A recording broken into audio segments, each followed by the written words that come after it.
सरकार ने अनेक कदम उठाए हैं।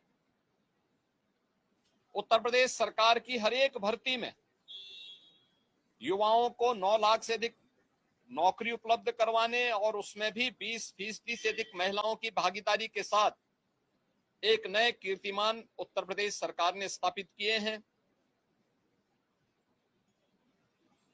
डबल इंजन की सरकार के कारण आज प्रदेश के अंदर ईज ऑफ डूइंग बिजनेस, सुरक्षा और अन्य कारणों से निवेश के लिए बेहतर अवसर प्राप्त हुए हैं।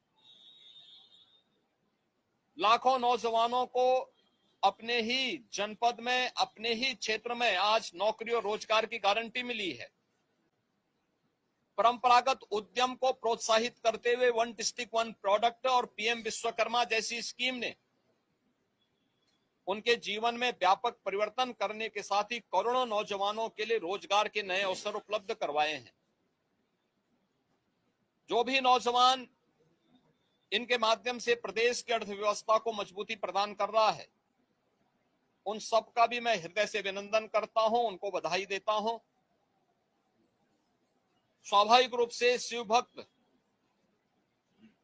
पूरे प्रदेश के अंदर, पूरे देश के अंदर हर हर बम बम के उत्साहपूर्ण माहौल में अपनी शिव भक्ति को इस माह में निवेदित कर रहे हैं। आज सोमवार का दिन भी है। अभी से करोड़ों की संख्या में शिव भक्त कावड़ यात्री के रूप में पश्चिमी उत्तर प्रदेश में हरिद्वार के पावन धाम में हर जी की पेड़ी में गंगा जल लेने के लिए प्रस्थान कर चुके हैं। उनके स्वागत के लिए, उनकी सुरक्षा के लिए, उन्हें कहीं कोई दिक्कत न हो, कि परेशानी न हो, इसके लिए प्रशासन ने, स्थानीय प्रशासन ने, स्वयंसेवी संगठनों ने, सामाजिक और व्यापारिक संगठनों ने, धार्मिक संगठनों ने अनेक कार्यक्रम प्रारंभ किए हैं। हमारे माननीय सदस्यगण भी इस कार्यक्रम में भाग लेने के उत्सुक हैं और इसीलिए 7 अगस्त से उन्हें उन कार्यक्रमों में भाग लेने का अवसर प्राप्त होगा। मैं सभी कावड़ यात्रियों का भी हृदय से स्वागत करता हूं, उनके प्रति भी अपनी शुभकामनाएं व्यक्त करता हूं। मित्रों, जिन लोगों के समय में किसानों के हितों पर कुठाराघात हुआ था, जिन्होंने उत्तर प्रदेश के अंदर किसानों को पानी नहीं दिया, खेत के लिए पानी नहीं दिया, जिन्होंने अन्नदाता किसानों के हक पर बिचौलियों का वर्चस्व स्थापित करवाया, जिन्होंने उत्तर प्रदेश के अन्नदाता किसानों को असुरक्षित करते हुए उनके जीवन में बदहाली लाने का पाप किया था। 2007 से 2017 के बीच में 29 चीनी मिलें बंद हुई थी। 21 चीनी मिलें औने पौने दाम पे बेच दी गई थी। आज उनका दोहरा चरित्र देखे, वे आज किसान की बात कह करके उनके जले पर नमक छिड़कने का काम कर रहे हैं, जबकि प्रधानमंत्री मोदी जी के नेतृत्व में अन्नदाता किसानों के लिए प्रधानमंत्री फसल बीमा योजना, प्रधानमंत्री कृषि सिंचाई की योजना, जिसके माध्यम से 24 लाख हेक्टेयर लैंड में अतिरिक्त सिंचाई की सुविधा हमने यूपी में दी है।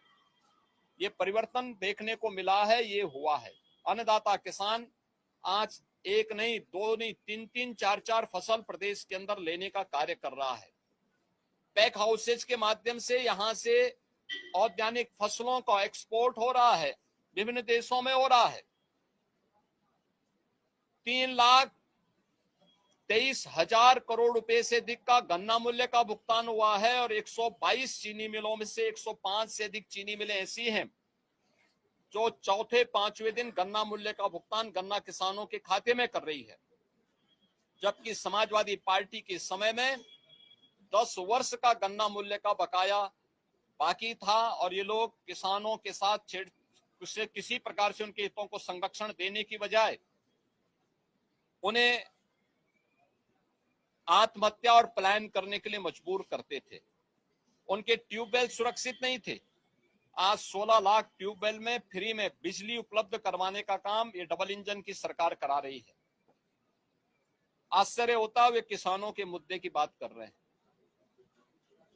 देश में पोर्टल की समस्या आई थी, लेकिन आज खाद की उपलब्धता हर एक जगह सुनिश्चित करवाने के लिए विभाग को पूरी शक्ति के साथ कहा गया है। और मैं सभी अन्नदाता किसानों के लिए इस बात के लिए आश्वस्त करता हूं कि डबल इंजन सरकार है, किसान उसकी प्राथमिकता में है, युवा उसकी प्राथमिकता में है।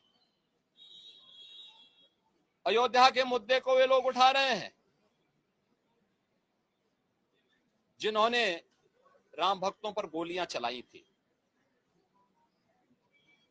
जो जय श्री राम बोलने पर लाठी गोली चलाते थे, जिन्होंने श्री राम मंदिर के निर्माण में वकीलों की अपनी फौज न्यायालय में खड़ी करके इस पूरे कार्यक्रम को बाधित करने का प्रयास किया था। और राम मंदिर में चंदा चोरी की बात वे लोग करते हैं जिन लोगों के जेब से एक पैसा भी राम मंदिर निर्माण के लिए नहीं निकला है। इनके दोहरे चरित्र को देश देख रही है, दुनिया देख रही है। मैं आज के इस अवसर पर सभी माननीय जनप्रतिनिधियों से इस बारे में कहूंगा कि वे सदन में एक स्वस्थ चर्चा परिचर्चा को बनाए रखने के लिए कार्य करें। हमारे सभी सरकारी कर्मचारियों ने, आउटसोर्स से जुड़े हुए, संविदा से जुड़े हुए कार्मिकों ने पिछले 9 वर्ष में मेहनत की पराकाष्ठा करते हुए जो मेहनत की है, उनके वेलफेयर के लिए भी सरकार पूरी प्रतिबद्धता के साथ कार्य कर रही है। हमने शिक्षा मित्रों को, अनुदेशकों को, बेसिक, माध्यमिक और उच्च शिक्षा के सभी शिक्षकों को हमने कैशलेस की सुविधा के साथ साथ शिक्षा मित्र और अनुदेशकों के मानदेय को भी बढ़ाया है। और अभी उन सभी तबके के लिए भी सरकार कार्य कर रही है, चाहे आउटसोर्स कमीशन को तत्काल लागू करने की कार्रवाई मेरा मानना है कि अगले 1-1.5 सप्ताह के अंदर हम उसको लागू करके न्यूनतम मानदेय उनका सुनिश्चित करने जा रहे हैं। इस सरकार की प्रतिबद्धता का हिस्सा है। आंगनबाड़ी, आशा वर्कर, रसोईया, ग्राम चौकीदार, इन सभी के लिए भी सरकार ने उनके एक हैंडसम मानदेय उनको प्राप्त हो और उनकी सेवाएं इसी प्रकार से प्रदेश के हित को संवर्धित करने के लिए कार्य करेगी। इसके लिए हम लोगों ने सप्लीमेंट्री बजट का सहारा लिया है और मैं विश्वास करता हूं कि प्रदेश के हित के लिए 25 करोड़ जनता के वेलफेयर के लिए, उनके विकास के लिए विधानमंडल की इस कार्रवाई को शांतिपूर्ण ढंग से चलाने के लिए हमारे विपक्षी साथी नकारात्मकता की राजनीति को छोड़ करके एक सकारात्मक राजनीति को आगे बढ़ा करके उत्तर प्रदेश के इस बदले हुए परसेप्शन को प्रदेश के विकास के लिए और प्रदेश की समृद्धि में अपना योगदान देंगे। मैं एक बार फिर से सभी माननीय सदस्यों का स्वागत करता हूं। आप सभी मीडिया के प्रतिनिधियों का भी मैं स्वागत करता हूं जो विधानसभा की कार्रवाई को यहाँ पे कवरेज करने के लिए उपस्थित हुए हैं। बहुत बहुत धन्यवाद।